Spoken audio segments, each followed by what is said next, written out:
A recent World Health study identified that there are three, at least, major consequences of extreme heat. As you know, 7 of the last 10 years have set records for being the hottest years in all of human history. And quite simply, heat, extreme heat, is causing higher deaths from cardio and respiratory illnesses. And the WHO points to the 2003 European summer heat wave, in which over the course of that summer, over 70,000 more people died than would have normally died in the course of an average summer. Studies have indicated it, and our intuition is correct. The WHO also reports that natural disasters have increased threefold in the last 60 years. So there are 3 times as many natural disasters in 2020 as there were in 1960.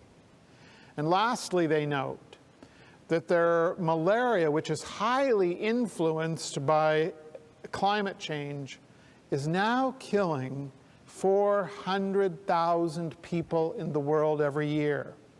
And the most vulnerable of those people are children under the age of 5. The United Nations Ecosystem Wellbeing Report put it bluntly. In the last 50 years, humans have changed the ecosystem more rapidly and more extensively than any other 50-year period in human history. And it has resulted in irreversible loss in diversity.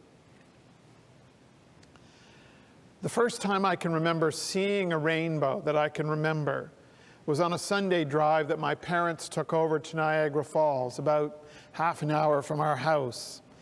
And there was a rainbow which looked for all the world like it was coming right out of the falls themselves. And as a little child, I was kind of transfixed with wonder. The memorable part, I think, of this morning's text, which Brenda read, and of that covenant with Noah and all of the earth, is the importance that God gives now to the rainbow. I love what one commentator says, that the rainbow is the string tied around God's divine finger. The rainbow is the string tied around God's divine finger. What I think gets forgotten in the popular mythology of the story is that the rainbow is there to prompt God's memory. It's not there for Noah's enjoyment or renewal. The text says it's there to remind God that God will never again destroy all flesh. So, sisters and brothers in Christ Jesus, what happened? How do we hold both God's promise in the rainbow to never again destroy the earth alongside the earth's harsh reality that climate change is leading to a planet where life is being burned up by heat? My friends, what of God's promise to Noah?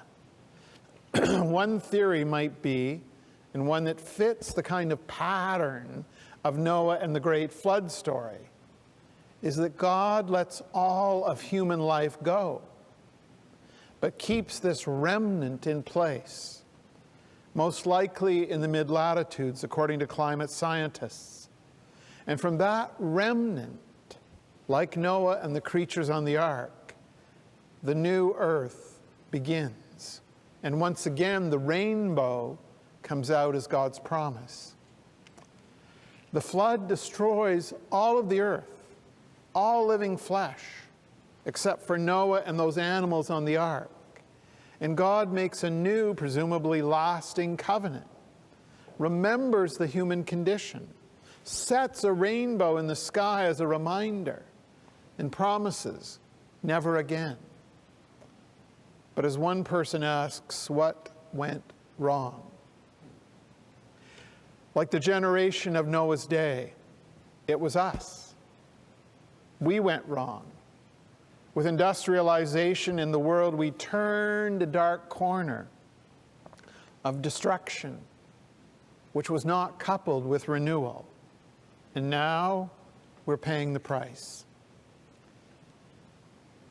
Probably the most conservative member of my rural Manitoba congregation called me up one spring morning, early, and he said, "Come to the farm immediately. The prairie crocus are in bloom."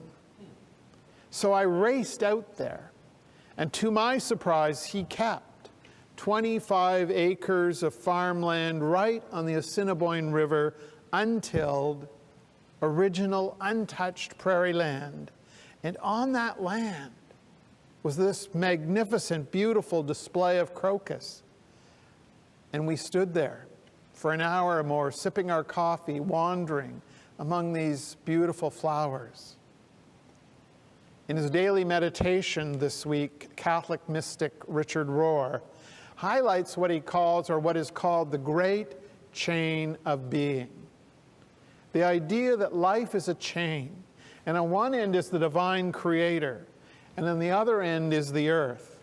And in the sequence, one goes from God to the angelic heaven, to human beings, to the animals, to the world of vegetation, to water, to all the minerals on the earth, the chain of being. And in the spiritual life of the church and of humankind itself, all those parts of the chain have been held to be sacred, like a prairie crocus flowering in the spring. But as Rohr notes, in our unwillingness to see the divine image in all things on that chain, and to judge all things except for ourselves as being inferior or unworthy, the chain has fallen apart. We have lost, perhaps forever, that abiding, soulful sense that everything in the chain of being possesses within it the divine.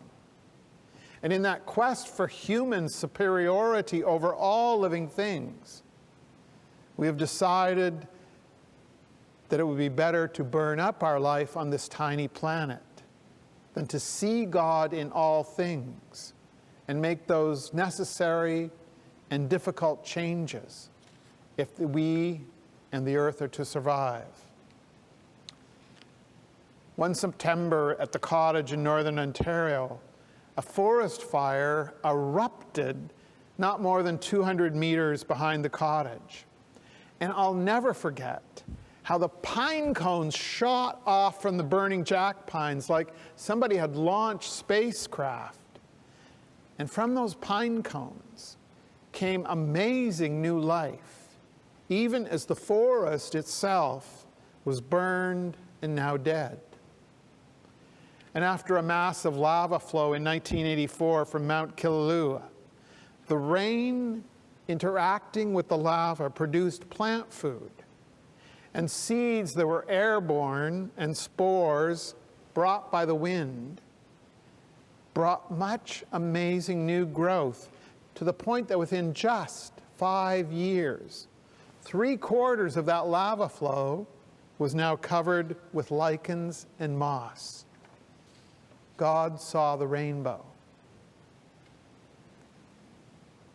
Friends, two surprising, hope-filled stories from what was otherwise a sobering United Nations report on climate change.